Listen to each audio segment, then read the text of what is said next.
Friends, எல்லாரும் எப்படி இருக்கீங்க? Welcome to Marjina's cooks channel. இன்னைக்கு இறால் குழம்பு பார்க்க போறோம். சுவையா இருக்கும். இது எப்படி செய்யலாம்னு பார்க்கலாம் வாங்க. குடமிளகா போட்டு செஞ்சிருக்கேன்.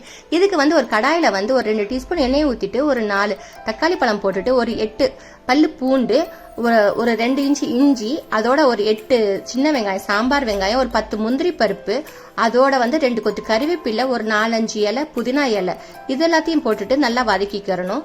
இது நல்லா பச்சை வடை போற அளவுக்கு நல்லா இந்த தக்காளியும் வெங்காயமும் ரெண்டுமே நல்லா மிக்ஸ் ஆயிட்டு நல்லா கொஞ்சம் குக் ஆயிரணும். ஒரு 3-4 நிமிஷத்துக்கு அப்படியே மீடியம் ஃப்ளேம்லயே நல்லா வச்சு வறுத்துக்கோங்க. இது நல்லா வறுத்துக்கணும். இதோட இப்போ 1 டீஸ்பூன் சீரகம், 1 டீஸ்பூன் சோம்பு, 1/2 டீஸ்பூன் மிளகு, இதையும் நல்லா போட்டு இதோட வதக்கிக்கலாம். இதோட 2 சில்லு தேங்காய் சில்லு இதையும் போட்டுக்கலாம். இதையும் போட்டு நல்லா வதக்கிட்டு அடுப்பை ஆஃப் பண்ணிடணும். ஏன்னா தேங்காய் போட்டு ரொம்ப நேரம் வதக்கணும்னு தேவையில்லை. இது நல்லா ஆறட்டும். நல்லா ஆறிட்ட பின்னாடி மிக்சி ஜார், பெரிய ஜார்ல போட்டு இதை நல்லா ஃபைன் பேஸ்டா தண்ணி ஊற்றி அரைச்சிக்கோங்க. பேஸ்ட் மாதிரி தண்ணி ஊற்றி அரைச்சிக்கிட்ட பின்னாடி ஒரு கடாயை எடுத்துட்டு ஒரு 3 டீஸ்பூன் எண்ணெய் ஊற்றிக்கிட்டு அதோட எண்ணெய் ஊற்றிட்டு ஒரு பெரிய குடமிளகா அதையும் இதோட சேர்த்துட்டு நல்லா குட்டி குட்டியாக பொடியாக நறுக்கின குடமிளகா இது ஒரு நிமிஷத்துக்கு வதக்கினா போதும். ரொம்ப வதங்கணும்னு தேவையில்லை. அப்படியே நடுவில் அந்த குழம்பு சாப்பிட உடனே நல்லா வந்தால் நல்லா சூப்பராக இருக்கும்.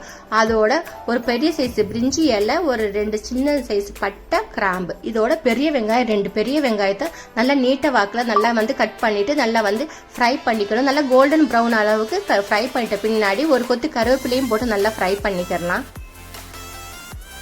அதோட காரத்துக்கு 1 tablespoon chilli powder, 2 tablespoon coriander powder மல்லிப்பொடி, அதோட 1/2 டேபிள் ஸ்பூன் கரம் மசாலா தூள், இதுக்கு தேவையான அளவுக்கு உப்பு, 1/4 டீஸ்பூன் மஞ்சள் பொடி, இதெல்லாத்தையும் போட்டு நல்லா வதக்கிக்கலாம்.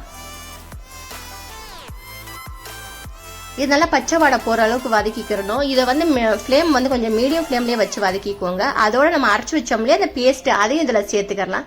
சேர்த்துட்டு இதுக்கு குழம்புக்கு தேவையான அளவுக்கு தண்ணி ஊத்திக்கலாம். இந்த பச்சை வடை போகட்டும். கொஞ்சம் தேவையான அளவுக்கு தண்ணி மிக்சி ஜார் நல்லா அலசிட்டு இதோட ஊத்திக்கலாம். தண்ணி எவ்வளவு குழம்புக்கு தண்ணி தேவையோ அது பார்த்து ஊத்திக்கோங்க. அதோட உப்பு பார்த்து போட்டுக்கோங்க. ஒரு 1/2 டீஸ்பூன் நான் போட்டுக்கிட்டேன். எண்டிங்கில் கூட போட்டுக்கலாம், எண்டில் கூட போட்டுக்கலாம். அதோட இப்போ நல்லா தண்ணி கொஞ்சம் ஊற்றிட்டு அதோட மூடி வச்சிடணும். இது நல்லா மூடி வச்சிடலாம். ஒரு 3 நிமிஷத்துக்கு நல்லா இந்த தண்ணி, இந்த மசாலா தூள் எல்லாம் நல்லா எல்லாம் சேர்ந்து ஒரு 3 நிமிஷத்துக்கு நல்லா வேகட்டும். அதோட எடுத்துட்டு இப்போ நான் ஒரு 150 கிராம் இறால் வாங்கி கழுவி நல்லா உள்ள இண்டஸ்டைன்லாம் எடுத்து வச்சிருக்கேன். அதை வாஷ் பண்ணத இறால் ஒரு 150 கிராம் இதையும் சேர்த்து போட்டுக்கலாம்.